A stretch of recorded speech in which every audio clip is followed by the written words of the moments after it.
Φιλοξενούμε στο χώρο αυτό περίπου 4,5 στρέμματα χώρο και γύρω στα 2.500 μέτρα οικοδομημένα σε 32 καταστήματα και σε 32 δωμάτια με 64 κρεβάτια. Είναι μια πάρα πολύ σοβαρή επιχείρηση από άποψη υποδομής, χωρίς υποχρεώσεις, για να προχωρήσει σε αυτό που λένε όλοι, το επιχειρηματικό δρομολόγιο της συμμετοχής στην τοπική ανάπτυξη. Έχει όλα τα φόντα δηλαδή να προχωρήσει. Για να δούμε τώρα αυτή η ανώνυμη εταιρεία που έγινε με συγκεκριμένο νομοθετικό πλαίσιο, τα γράφουμε στην εισήγησή μας, τι έχει.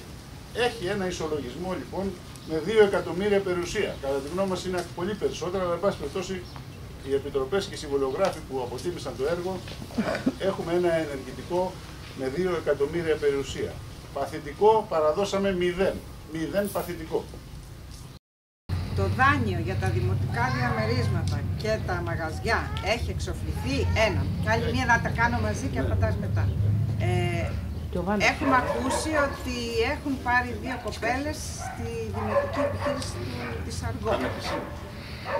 Αυτά αν ξέρετε να μας πείτε. Αυτά τα 300.000 ευρώ που πήραμε τότε ως δάνειο, με πολλή προσπάθεια η κοινότητα, με μεγάλη παρακράτηση από τα τακτικά της έσοδα, επέστρεψε στο ληστρικό Ταμείο Παρακαταθήκων και Δανείων το αστρονομικό ποσό του 1.350.000 ευρώ. Διότι το Ταμείο Παρακαταθήκων τόκιζε και δάνειζε τις κοινότητες και τους δήμους με επιτόκια, κρατηθείτε, 12 έως 16-17%. Επομένως αυτά τα 300.000 γυρίσανε 4 φορές πίσω. Από εσάς, από εδώ, από τη φορολογία σας, από τα έσοδα του Δήμου, από τη δυνατότητα που θα είχε ο Δήμος Νέας Κοίου να κάνει άλλα έργα με αυτά τα χρήματα. Έχει εξοφληθεί ολοσχερός. Έχει από την προηγούμενη διοίκηση ένα υπόλοιπο μικρό είχε μείνει στη χρονιά του 2011. Έχει εξοφληθεί, δεν υπάρχει ούτε μία δραχμή υποχρέωση. Η Αργό από το Γενάρη, κατ' εντολή του Καλλικράτη, άλλαξε εταιρική μορφή.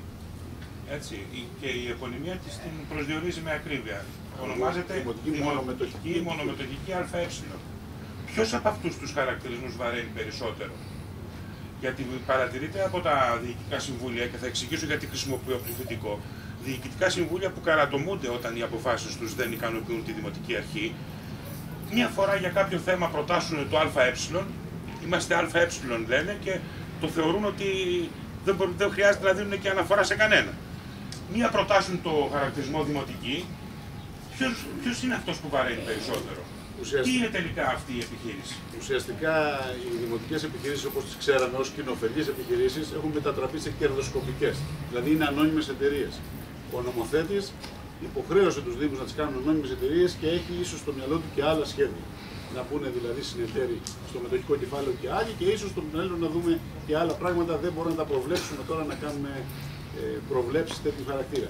Και έτσι οι δήμαρχοι, ανάλογα με τις ανάγκες, πότε τονίζουν το κερδοσκοπικό ΑΕ και πότε το κοινοφελές να εξυπηρετήσουν την Α ή τη Β περίπτωση. Είναι ανάλογα τη θέληση της Δημοτικής Αρχής. Επομένως, εμείς τώρα με αυτά τα γεγονότα έχουμε μια αγωνία για το τι μέλη γενέστε. Και βλέπουμε μέσα στο Δημοτικό Συμβούλιο του Άργους να εκφράζονται οι εξής διαθέσεις. Πρώτον, ορίσαμε τη διοίκηση η οποία έχει αμοιβές, τις οποίες αμοιβές δεν μπορεί να ανταποκριθεί η Αργό με το επίπεδο των εσόδων που έχει. Δεύτερον, θα πάρει την έδρα από εδώ, η διοικητική, τη λογιστική έδρα να την πάει στο Άργος, και αναρωτιόμαστε γιατί, για ποιο λόγο? Γιατί θα λειτουργήσει καλύτερα? Αφού εδώ είναι η λειτουργία της επιχείρησης. Δεν εμποδίζεται να έχει έδρα εδώ και να κάνει και ξενοδοχεία και δωμάτια στις Μικίνες, στον Ογλαδόκαπο και όπου θέλει. Τρίτο θέμα, θα επεκταθεί στην παραγωγή ηλεκτρικής ενέργειας από ανανεώσιμες πηγές ενέργειας. Θέλουμε από αυτή τη συνέντευξη να εκφράσουμε την αντίθεσή μας και στο να φύγει έδρα από εδώ και στο να γίνουν φωτοβολταϊκά στην ταράτσα, μπορεί να γίνουν οπουδήποτε αλλού. Επίσης, να δίνονται οι αντιμεστίες στα μέλη του Διοικητικού Συμβουλίου, και θέλουμε να εκφράσουμε και τη συμπαράστασή μας στο αίτημα των καταστηματαρχών εδώ για τη μείωση των ενοικίων. Όπως ξέρετε, είμαστε σε μια ύφεση της οικονομίας. Ο τζίρος κάθε καταστήματος έχει πέσει. Χιλιάδες ιδιοκτήτες πάντως όλη την Ελλάδα έχουν κάνει μειώσεις των καταστημάτων. Υπάρχει ένα αίτημα που έχει έρθει στη διοίκηση και νομίζουμε ότι ήρθε η ώρα η Δημοτική Αρχή και η διοίκηση της επιχείρησης να το υιοθετήσει. Επομένως, εμείς είχαμε αυτή την ιστορική διαδρομή και θέλουμε έτσι να συνεχίσει η επιχείρηση και στο μέλλον. Δύσκολο, αλλά ξέρετε, από τα δύσκολα δημιουργούνται τα όμορφα.